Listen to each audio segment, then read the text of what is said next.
What's up guys, welcome back to another video. Today I'm giving my predictions for game week 5 in the Premier League.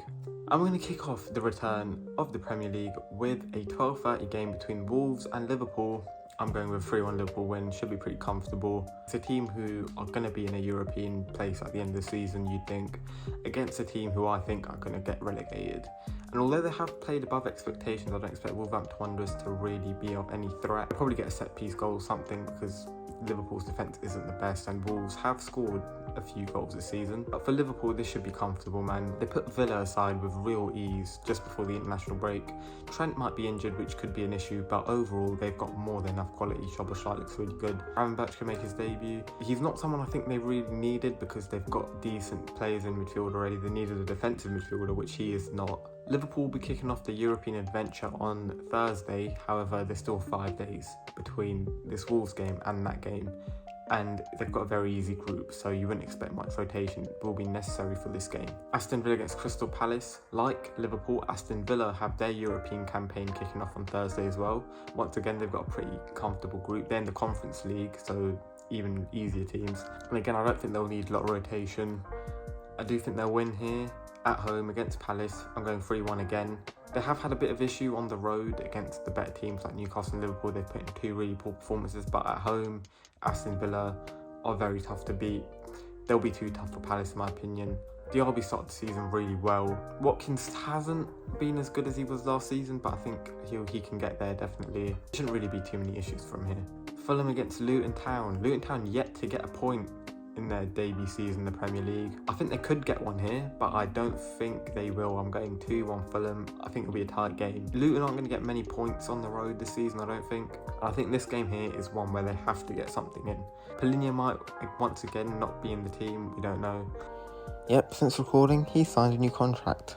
Fulham haven't had the greatest start to the season, but they have played some tough games. They've played away at both Arsenal and Manchester City, and they got a point at Arsenal. So this is going to be a tough game for Luton, who again have not played well this season so far. And I just think Fulham have a bit more quality in their squad. They've got players like Andreas Pereira. If Polinia plays, they've got him. Even at the back, they've still got Tim Ream, Bernd Leno in goal, who has been so good at the start of this season. Luton's main threat will probably be from crosses from Ryan Giles into Morris or Adebayo.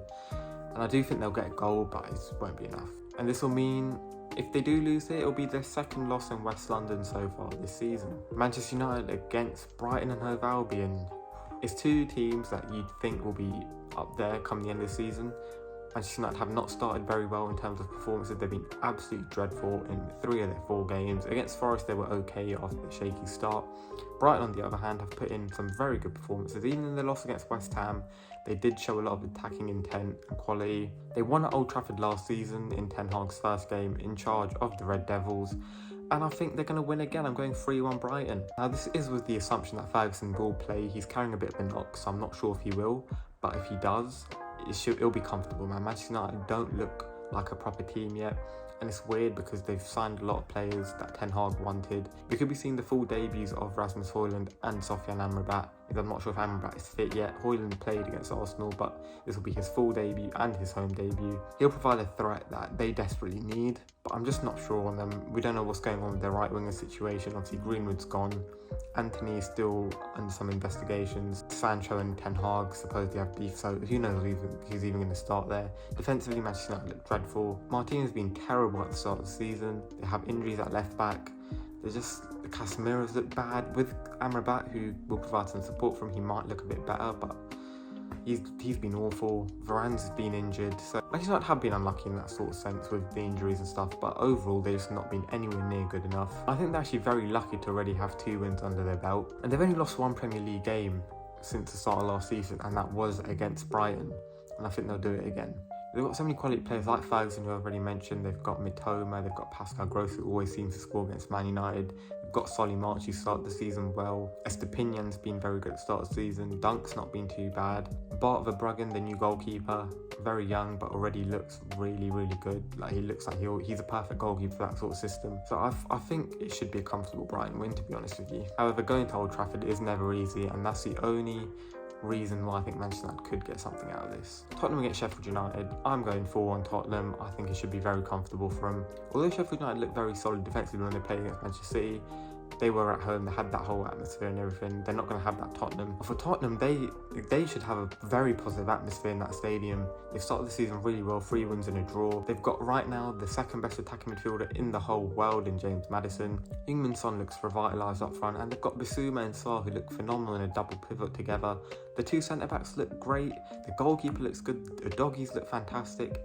They've got Brennan Johnson who can make his debut.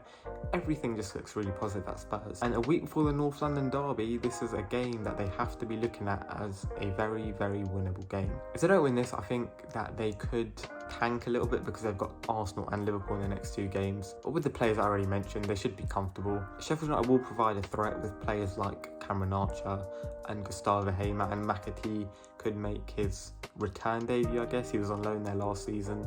Keeping James Maddison quiet is going to be a real tricky test for him. West Ham against Manchester City. Interesting one here. I think they're going to draw. Both sides have started really well. City 4 wins from 4. West Ham 3 wins and a draw from 4. And they've already played some really difficult games like Chelsea and Brighton. But again, I just think there's a really positive vibe about West Ham right now. And we saw what Sheffield United did. West Ham are better than Sheffield United in every way on paper. They haven't been the most adventurous team this season. They still are very focused on a solid defence, but their defenders are definitely better than Sheffield United's defenders. You know, Kurt Zouma's looked good this season. Edson Alvarez has looked really good. James Ward-Prowse has looked fantastic, as has Lucas Paquetá. Mikel Antonio started really well, and so is Jared Bowen. There's a lot of threat in that West Ham side, on counter-attacks especially. We saw what they did to Brighton. Right, Brighton actually played really well against Man City at the end of last season, and they were unlucky not to win that game. And we saw how West Ham soaked up that pressure. Areola as well has been very good for West Ham, especially in that Brighton game, made a lot of big saves. Haaland was kept quiet for the most part by the Sheffield United defenders. Obviously, we know he only needs one moment, as he did in that game, but I do genuinely think West Ham have the ability and the players to get something out of this. We know they'll defend well. They've done that against Brighton, done that against Chelsea. For spells against Luton, they had to defend as well, and they did it very comfortably. But they've got a massive threat on the counter-attack. Kudus as well, he could come into the side. And although it is Manchester City, you know, who are the best team in the world, not having that Kevin De Bruyne factor, you know, someone who can just do something out of nothing. Phil Foden is a very good player. I've definitely underrated him in the past. I don't think he was anywhere near as good as other people thought he was. And he has been very good this season. But he isn't Kevin De Bruyne. He doesn't have that ability to just create something out of nothing, to, you know, have a shot from 50 yards out and it fly into the top corner. Erling Haaland is reliant on that service. If he is kept quiet by Kurt Zouma, you know, it's going to be hard for him to score. And, you know, on the other hand, Man City could score after 5 minutes and it could be 4-0 by half time. But I really do like this West Ham team. I think they've performed so well so far this season. They look revitalised. They look so much more positive than they did at any point last season, with the exception of that Conference League final win. I'm excited to see what they do this season. If they do get something here, they should feel really confident about getting into the top 7 this season. Newcastle United against Brentford. Oof. Brentford have so far been unbeaten, although they have got 3 draws in that time. Newcastle are on a run of 3 defeats in a row. They've had the international break now to reset. Hopefully it's given some players much needed rest. Hopefully it's given Eddie Howe time to go back and look at his tactics, look at where Newcastle can improve, because like I said, he's the best manager in the world. And Brentford's a tough game, but I do think Newcastle win very comfortably. I'm going 4-1. Alexander Isak, please get me a couple goals. I might captain you this week. Harvey Barnes, just start him, Eddie, I beg. He'll bag, I promise he'll bag. On real though, Newcastle do need to win because they're in, I don't want to say trouble, because they've had a very tough start and they were unlucky against Liverpool, for example. Even against Manchester City, they could have scored on a counter-attack or something, but they have had that tough start. They've got it out of the way. They've got some very winnable games now. They've got Brentford, they've got Sheffield United coming up, and they've got Burnley as well. Very winnable game. They have to get 9 points out of 9 here. They've got the Champions League starting as well on Tuesday or Wednesday. I'm not sure when they're playing, but Milan is not going to be an easy game. However, like I said, they've got Eddie Howe, man. He'll know what to do. I trust him so much. He will get Newcastle to win it. And again, for Brentford, I don't think this is a game they're going to be too disappointed with losing in, because it's against a very good side. They've started the season well. They've got a point against Tottenham. They're currently unbeaten. I don't think they'll be too angry with a loss here. It shouldn't be anyway, because like I said, it's against a very good side. They do have that counter-attacking threat that they showed against Tottenham, and they've shown all through last season. So you never know. They could get something here again, but I just don't think they will. Going on to Sunday now, Bournemouth against Chelsea starts us off. I think it'll be a 1-1 draw. Honestly, I don't think Chelsea win here. Bournemouth, again, haven't won yet this season, but they've played some very difficult teams. They played Liverpool away, they played Tottenham, they played Brentford away, which is always a tough game, and they've played West Ham, who have gone unbeaten so far. That's the only game West Ham have actually dropped points in. So although on paper Bournemouth's start looks a bit shaky, if you actually delve into who they played, it's actually not been bad at all. Chelsea, we saw them lose to Nottingham Forest just before the international break. I would expect Pochettino to change the shape and go to an actual back four rather than starting with a back five and then playing Chilwell at left wing half the time, because that's just stupid. They've got so many attacking players on the bench like Madueke, who for some reason isn't getting a look in.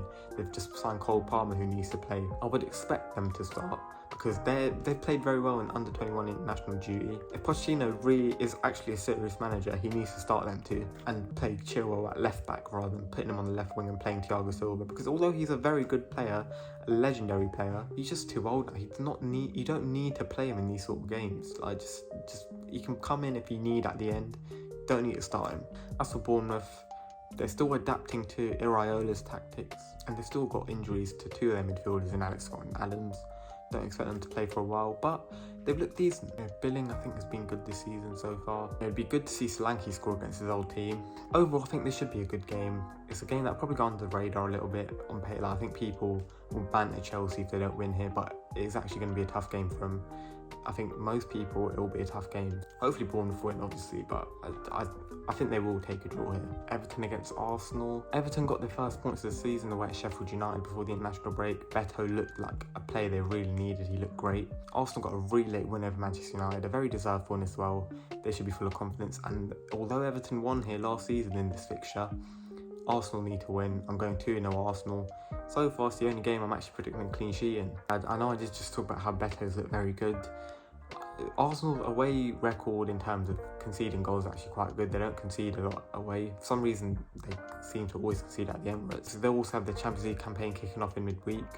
Hopefully Kai Havertz is not playing in this match because, like I said, he's absolutely dreadful. Stop playing him. I don't even know why Arteta signed him, man. He's so shit. Overall, with the players Arsenal have got, this shouldn't really be a struggle for them. If Everton have been really, really good at home in their two games, although they've lost both of them, their performance levels have been very good, and if they perform like that with Beto in the team, they would have won both those games. I can see Everton getting a point. I can even see them winning 1-0 like they did last season, but I think Arsenal will have learnt from their mistakes from last season, and this should be a game that they can comfortably win. And the final game of the game week, Monday Night Football, Nottingham Forest against Burnley. I am going with a 3-1 Nottingham Forest win. I think it should be pretty comfortable overall. Their team I expect to be in the top end of the bottom half of the table. I'm expecting them to finish 12th. Burnley, I'm putting a bit lower than that. And away from home, Burnley ain't going to win at City Ground. Very few teams will win at City Ground. They're very good at home, Nottingham Forest. They're going to be adding more of their new signings into a team that just won away at Stamford Bridge. This is going to be very difficult for Burnley. If this happens, we'll have started the season with 4 losses out of 4, which isn't great. But again, you've got to look at their fixtures, and that's a tough start. Manchester City and Tottenham and Aston Villa, and now Nottingham Forest away. It's not the easiest start. I just think Forest have a lot of very good attacking qualities. And with the way Burnley like to play, it will feed right into Nottingham Forest's hands. They will be able to catch them on the break. And I think they've definitely improved their defence in the transfer window as well. So it should be a pretty comfortable Nottingham Forest win. Those are my thoughts. Let me know what you think in the comments, and I'll see you soon for another video.